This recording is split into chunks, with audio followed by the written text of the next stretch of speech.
Labutis. Pakalbėkim šiandien apie ženklus. Kokį ženklą tu turėtum gauti, ne? Apie ką šis ženklas, ką jis tau pranašauja, į ką atkreipti dėmesį, ne? Į ką? Na, parodykit mums, kokie ženklai tave apsups, ką jie galėtų reikšti. Taip, dabar parodykit, kam šis būrimas maždaug skirtas. Susituokusiom porom, šeimininiam porom, porom, kurie gyvena kartu, ne? Poros, kuriuose yra santaika. Tvarkoj, ne? Santaika visuma, kurie aukojasi vienas dėl kito. Taip, ir ateitį mesga taip, kad būtų visiems gerai. Kad visumoj jo šeimoj gerai, jos šeimoj gerai, jų šeimoj gerai, ane? Taip, kad būtų bendrame plane viskas, beveik tobula. Tvarkoj, kokie ženklai ateis šiem žmonėm?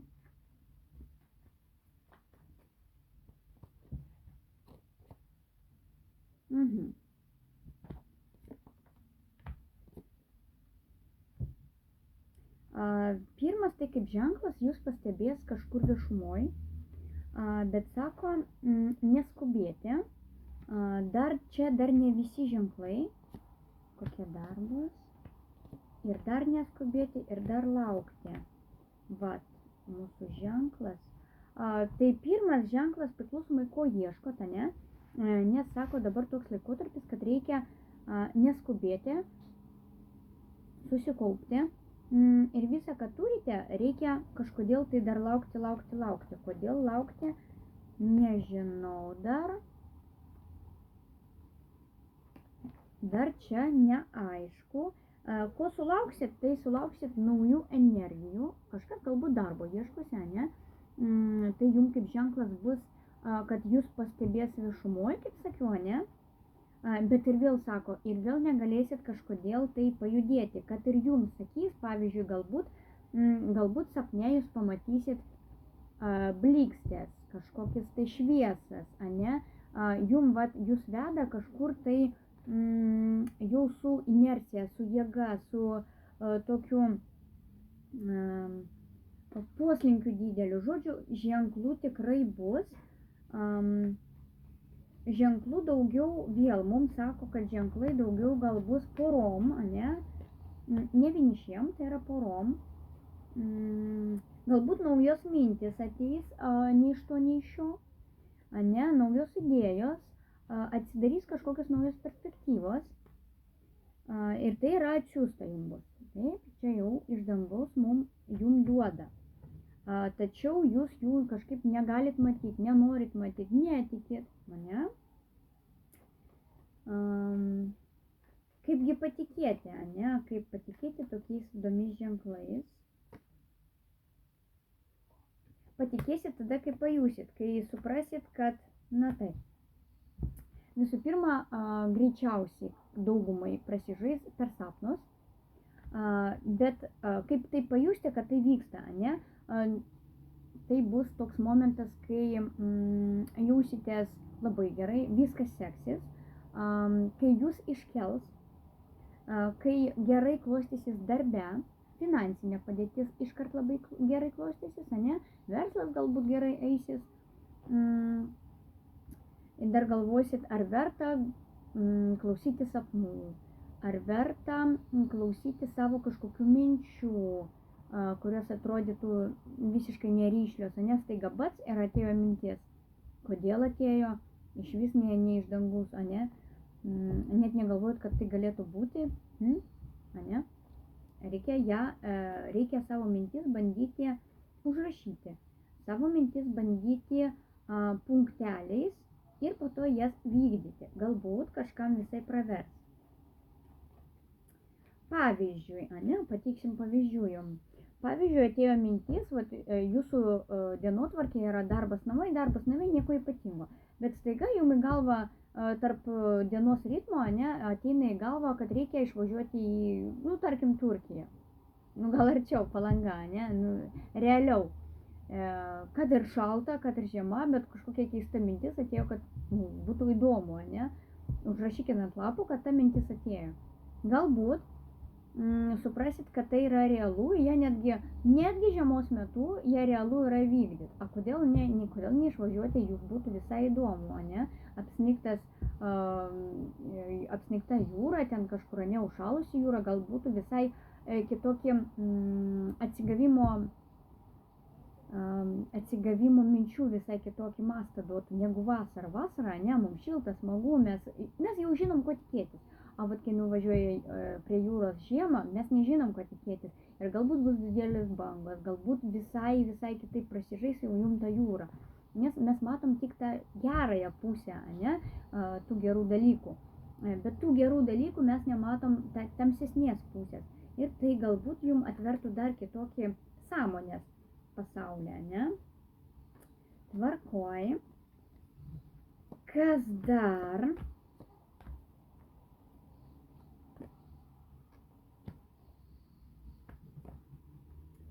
Taip, kitiem kokie ženklai ir jūs nematot.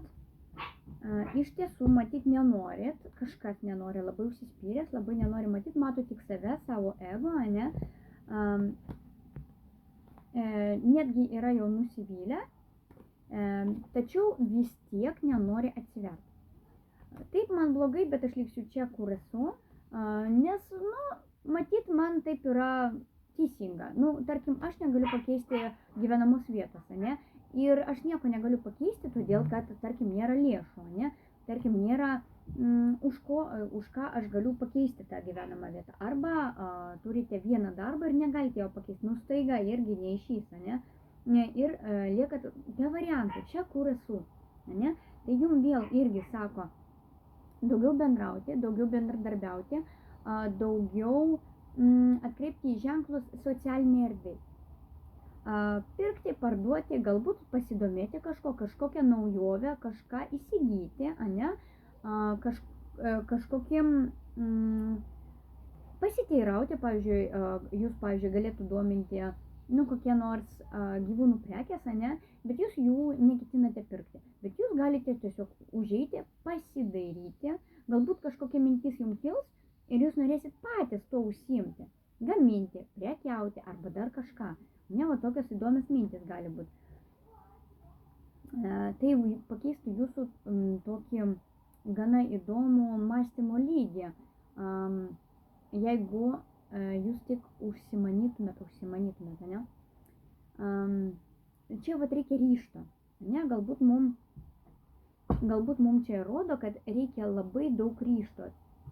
Nesėdėti, ne? Nesėdėti rankas sudėjus, kad aš nežinau, ką daryti, aš nieko nedarysiu, nes tiesiog nežinau ką. Mums sako, reikia griauti visą sąmonę, visą pasąmonę, reikia sugriauti viską, ant ko jūs dabar stovit. Jūsų visą mąstymo lygį reikia pakeisti. Taip?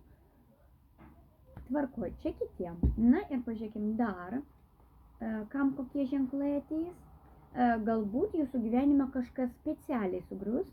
Tokiu būdu, ne, vat pagal teisingumą, tokiu būdu, kad jūs specialiai išmušti iš po kojų visą pamatą, kad jūs keistumėte, kad jūs įneštumėte į savo gyvenimą kažką naujo, kad per priverstinai, taip? Tvarkoj. Kas dar? Kokie dar ženklai galėtų ateiti?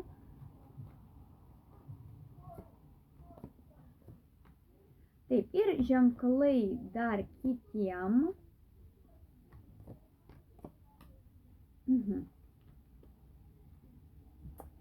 Taip, kitiem ženklai bus apie santykius, tai lies jau vidinius dalykus, ne? Atkreipkit lygiai taip pat į sapnus, kuriuose yra neištikimybė. Į sapnus, kurie rodytų, kad kažkas yra negerai santykiuose.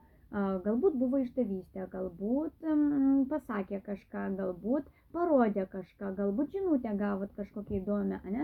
Atkreipti dėmesį į kažkokias trečias šalis, galbūt šeimoje, tarp partnerių, galbūt jau prasidėjo pykčiai, nesusipratimas. Mums sako, kad galbūt yra iš tikrųjų du variantai, jūsų gyvenimo plano du variantai, arba tai yra, kad jūs turit sureguliuoti. Pavyzdžiui, jūs netikit, nepasitikit partneriu, ane? Ir jums reikia sureguliuoti save, nes jūs savim nepasitikit visų pirma. Ir šitą mum kortą irgi sako, kad reikia nusiraminti, susireguliuoti ir suprasti save. Tvarkoj. Būtent moterim, ane, moteris turi suprasti savo vertę. Taip? Ko jos yra vertos? Kaip save pozicionuosi, taip tave ir matys kiti. Jeigu tu pozicionuosi save kaip pavyzdys, kad aš esu graži, aš dažausi, aš prižiūriu save, aš vaikštau į fitness centrą, ne? Aš vaikštau į spa, aš vaikštau. Ta prasme visiems rodysit, kad jūs esat ta, kuris save prižiūri, ne? Kuris save mėgsta, kuris save myli, kuri įvairiais losjonais tepasi, kuri kremukais įvairiais tepasi ir va taip prie visų, ant kiek tai yra įmanoma, ne?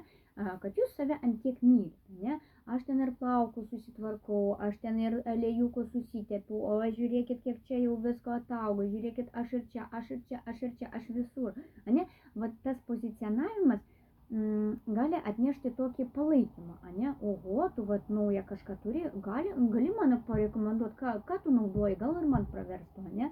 Vat moterim reikia to tokio savęs, vienas dalykas iškilimo, antras dalykas savęs pamilimo, ane? Savęs išaukštinimo ir dar tokį momentą, kad savęs priimti. Aš save myliu už tai, kad mano rankos baltos, už tai, kad mano oda yra aksominė, už tai, kad mano žandukai yra raudoni, už visus tuos plaukus, kuriuos aš turiu šiuo metu, ane, jie yra nuostabus, bet lygiai taip pat psichologiškai turite kalbėti su savim. Rankytė, aš tave dievinu, tu pas mane pati geriausia. Ir ypač tai vietai, kuris skauda. Jeigu matote, kad pavyzdžiui pradėjo skaudėti koją, kalbėkit su ta kūno vieta.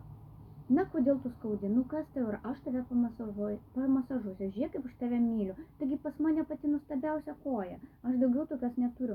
Pamasažuokite, jinai turėtų praeiti. Galvos skausmai lygiai taip pat. Jūs turit savo sakyti, kokia pas mane nuostabi galva, bet viduje. Turint omeny, kad jūs gerbėt tai, kas yra viduje. Jūsų visas mintis, jūsų visos smegenys, ta fizinė, ane, visą, ne, savo pačiai sakyti tai vietai, kad jinai yra auksinė, ne. Tai vat lygiai ir su santykiais tiek su savim, tiek su išoriniu pasauliu, ne. Toliau. Dabar apie santykius, kuriuos mes čia kalbėjom, apie neištikimybės, ne? Kažkam gali ateiti ir tokie ženklai, kad tikriausiai kažkas negerai. Tai vat mum irgi rodo, kad kažkam bus toks variantas, kad, reiškia, ypač, mum rodo šiuo metu, kad būtent vyras rinksis dvi damas, ne? Pavyzdžiui, jūsų vyras gali numėtytis, ne? Taip įdomiai mėtytis tarp mamos ir tavęs. Tu matai, kad su mama jis vienaip, su tavim jis kitaip. Su mama jis švelniai, su tavim kažkaip šaltai. Ane? Ir gaunasi kaip konfliktas gaunasi. Kodėl, tarkim, aš turiu būti žemesnė negu tavo mama. Tavo mama yra tavo mama. Jinai turi būti savo vietoj. Jos pagarba ir turi likti vienam lygmenį. Taip, tu mane pagimdėjai, taip, tu man viską davėjai, ačiū mamytė, mes turim savo atskirą šeimą, mes kūriam, mes lygiai taip pat turim praeiti tai, ką jūs irgi su savo vyru praėjote, ne? Skirkit mum asmeninę erdvę, nesikiškit į mūsų šeimą, nesikiškit į mūsų namus, nelaukit manęs prie laiptinės, prieš tai jūs turit paskambinti, prieš tai jūs turit man pranešti ir dar atsiklausti, ar aš galiu užeiti, ne? Jeigu būtų kažkam tokia situacija. Toliau, jūs neturit aiškinti vyrui, kad jis neteisingai elgiasi. Tarkim, kodėl tu į mamą reaguoji vienaip, o su manim kalbėjai kitaip? Ne. Iš vienos pusės tai yra teisinga, iš kitos pusės tu turi nustatyti ribą, kad aš tau ne mama, aš su tavim tiek nežaisiu, nori eit pas tavo mamą, bet tada manęs nebebus tavo gyvenime. Jis turi suprasti, kad reiškia yra riba, kad šita moteris, kuri yra su manim, kuri yra mano vaikų mama, jinai yra kitokia. Mane augino mano mama vienaip, o šita moteris, su kuria aš dabar gyvenu, augins mano vaikus visai kitaip. Pirmiausia, duos tai, ką jinai neturėjo, po to, ko aš neturėjau kaip vyras, ane, šeimoje. Ir tokiu būdu yra sukuriama šeimos tokia apvalkalas, užvalkalas, ane, mes vis laik stengiamės duoti tai, ko mes neturėjom. Po to, kai jau šeima būna stipresnė, kai jau abu partneriai gali dirbti, jie duoda tai, ką jie turi. Pradžio tai, ko neturi, o po to tai, ką turi, tai, ką gali. Ten brangesnė mašinėlė, brangesnė lėlytė, brangesnį kompiuterį, brangesnį telefoną, tai, ką jie jau gali, ane? Bet tuo tarpu jie turi ir nepamiršti save, ane? Taip būtų nesmagu, jeigu vyras savo mamai dovanotų brangesnę dovaną, o tau kaip žmonai dovanotų nieko. Čia būtų klaiku. Tokiu atveju iš tikrųjų reikia labai daug kalbėti, ane, labai daug vėl sakyti, kad mama yra mama ir aš tave puikiai suprantu, aš tave gerbiu už tai, kad tu myli savo mamą, bet tu turi mylėti ir savo vaikų mamą. Nes jeigu manęs nebus, vaikai lieka vieni. Ar tu sugebėsi juos išauginti iki 18 metų? Įsivaizduok, kad manęs nėra. Ką tu darysi? Kiekvieną rytą atsikelti, kiekvieną rytą nuvesti į mokyklą, į darželį ar dar kažkur, o tau reikia dar ir į darbą išlėkti. Tu iš tikrųjų atsikeli, ne? Ir išlėki į darbą, jokių problemų. O čia tau reikėtų tiek susisukti, kad tu nespėtum nei kavos atsigerti. Kaip tu jaustumėmei būdant vienas, ne? Kai tavo visi rūpesčiai ir vaikų rūpesčiai, ir auklėtojas, ane, viskas tau rūpėtų tik vienam ir dar sąskaitas apmokėti ir viską sutvarkyti, tai būtų beprotiškai sunku. Tad, kadangi aš perimu labai didelę dalį tavo pareigų, mūsų pareigų, tad sugebėk ir mane irgi gerbti, ane, nes aš viską darau irgi dėl šeimos, ane, kad mums visiems būtų gerai. Tokiu būdu galima paskirstyti ir dienos darbus, ane. Ten vyras gali vienokius daryti, moteris gali kitokius darbus daryti, po to mainytis, ane? Ir dar padėti viens kitam, ne taip, kad tu man padėk vaikus prižiūrėti, mes keiskime, aš padarysiu tavo kažkokį tai darbą, kur tau sunkiai sekasi, o tu padėk man užimk vaikus. Tokiu būdu gaunasi mainai ir konfliktų šiaip neturėtų būti, ne? Tvarkoj, na ir paskutinį pažiūrime. Ir paskutinį pažiūrėkim, ką mums dar parodys, ne?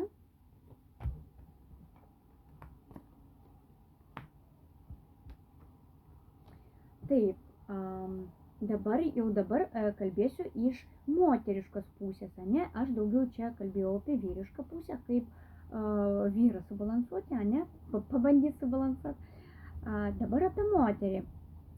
Reiškia, moterim, kurios yra vienišos, aš taip įsivaizduoju, kad jos yra vienišos, jos dabar ant pasirinkimo, ne, jos renkasi, yra kažkoks tai pažintis, ne, štai vyrukas, pažiūrėkim, ką šitas vyrukas šiom damom norėtų pasakyti, ne.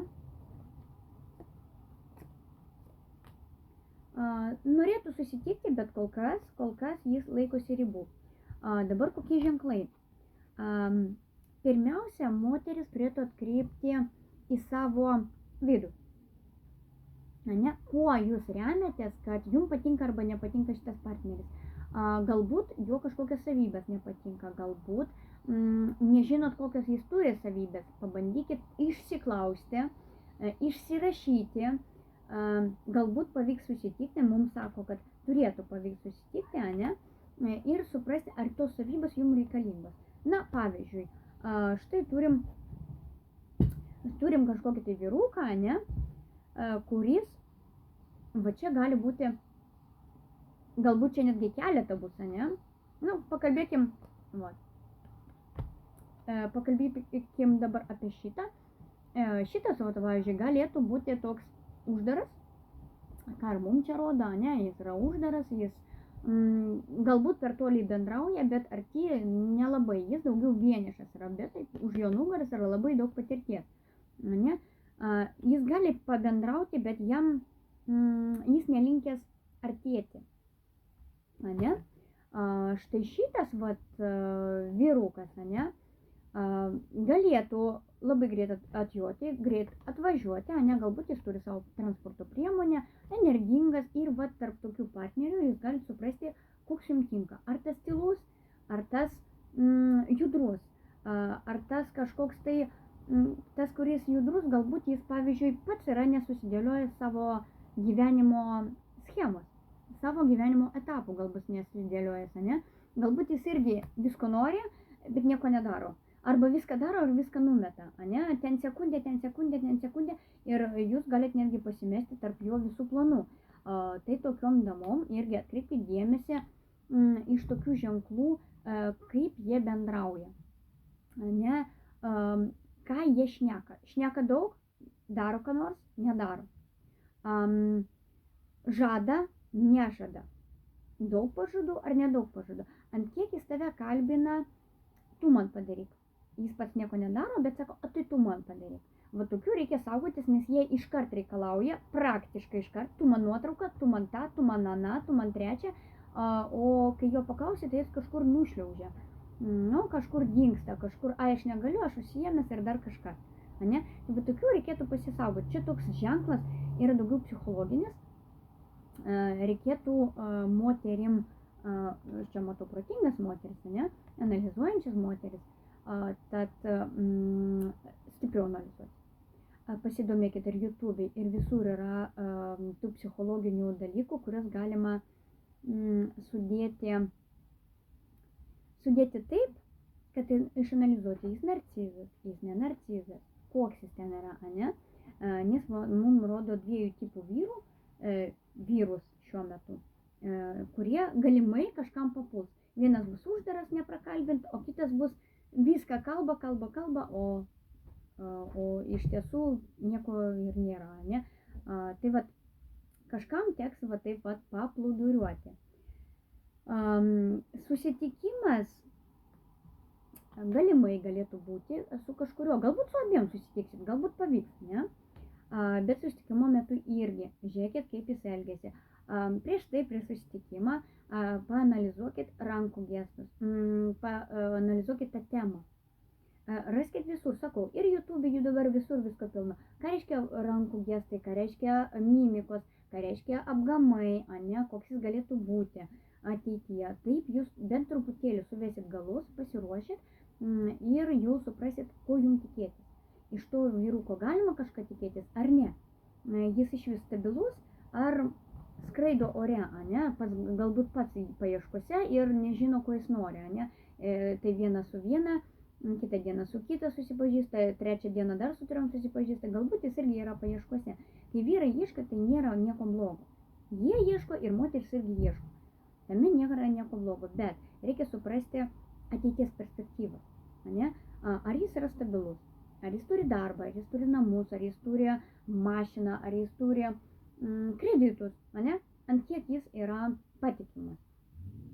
Ant kiek jis ant darbų, ant kiek jis ant žodžių ir ant kiek ant turto klausimų.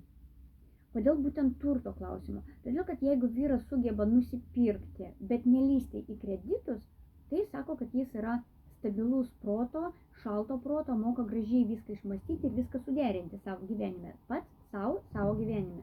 Bet tas, kuris prisirinkęs kreditų, kaip sakoma, išsipirkimui, pavyzdžiui, paimti išsipirkimo automobilių, bet tai yra kreditas. Supranti? Tai yra, kad tavo pinigai visą laiką išeina. Ir jų išeina dvigubai daugiau, negu tu galėtum įnešęs juos susimokėti. Gaunasi, iš jo energija išteka. Jis gauna labai mažai. Jis gaus kažkada tai tą automobilį, kurį išsipirks. Bet iš tikrųjų, jo energetikoje greičiausiai yra pramušimas ir iš jo pinigai išteka. Ne ateina, o išteka. kad ir kaip jis dirbtų, galbūt vienas kreditas, galbūt du, galbūt jis paėmęs mašiną įsimokėtinai, telefoną įsimokėtinai, ką ten dar, kokį mopedą įsimokėtinai, viskas. Šitiem nėra kelio iš vis. Jie visą laiką ims įsimokėtinai, tai čia tas pats kaip imti skolą, bet naudotis to daiktus. Gaunasi, kad jie yra energetiškai, jie yra pramušti energetiškai ir pas juos niekada pinigų nebus. Niekada. Todėl, kad jie, jeigu jie neimtų į skolą, tada kitaip būtų. Tada jie savo energetiką susitvarkytų. Nu, galbūt susitvarkytų, vieni susitvarkytų, kiti nesusitvarkytų, ne? Bet tarkim, jie galėtų tai susitvarkyti.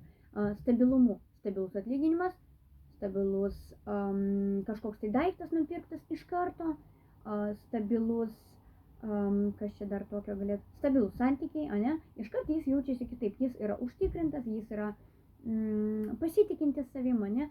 O va tie, kurie jau jama paskolas ir taip toliau, viskas. Ai, nežinau, kaip aš dagyvensiu kitą mėnesį. Aš nežinau, kaip šiandien dagyvensiu, todėl kad pinigų nėra. Uždirbti, reiškia, neketina, todėl kad jis nežino, kaip uždirbti internete, ane? Jis tik žino samdomą darbą, tam samdomą darbę praveda visą dieną, o alga yra minimali, tai reiškia, aukoja laiką labai neaišku, ane? Nu, galėtų, pavyzdžiui, dar grįžęs kažkom užsiimti, ane? Kad uždirbti daugiau, bet ne, eisiu, aš pagulėsiu, pasėdėsiu, pagulėsiu, pasėdėsiu, pavalgysiu, dar pasinaudosiu moterim, kuri galėtų mane pamaitinti, ane? Tokių labai daug. Taip, nagi, dar truputėlį patarimo ir baigsime šią rubriką šiandien. Kaip elgtis jum? Taip, kaip jum elgtis? Štai damutės. Kaip ir minėjau, visų pirma atsižvelgti į save, į savo jausmus, tai į savo poreikius, ko jūs norit, kada jūs norit ir kaip. Visų antra, laikyti šalto proto, viską išmąstyti, viską užrašyti, jeigu reikia, punktais ar kaip, bet reikia nepasiduoti emocijom. Na ir trečia, viskas bus gerai, tos, kurios yra šeimoje, tos, kurios laikosi šeiminio plano, vienišom nebus tai, kad viskas blogai, tačiau jos daugiau gal emocinis jų fonas bus, pavyzdžiui, labai aštrus. Jos bus labiau emociškos.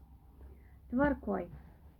Toliau, žiūrint, kokio plano laikysitės, ane, aš čia prisakiau ne vieną planą, ane, žiūrint, kokio plano laikysitės, bet saulutė mums rodo, kad bet koks jūsų planas, ypač moterim, galėtų būti įvykdytas, ane? Tai yra geras darbas,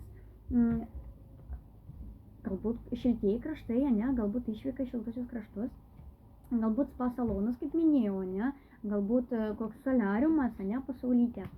Reikia žiūrėti į save, nežiūrėti, nesiderinti prie vyro. Deja, derintis tik prie savęs ir prie savo poreikių. Nes tu irgi esi žmogus, tau irgi reikia šilumos, meilės, supratingumo ir taip toliau, ane, punktų yra N.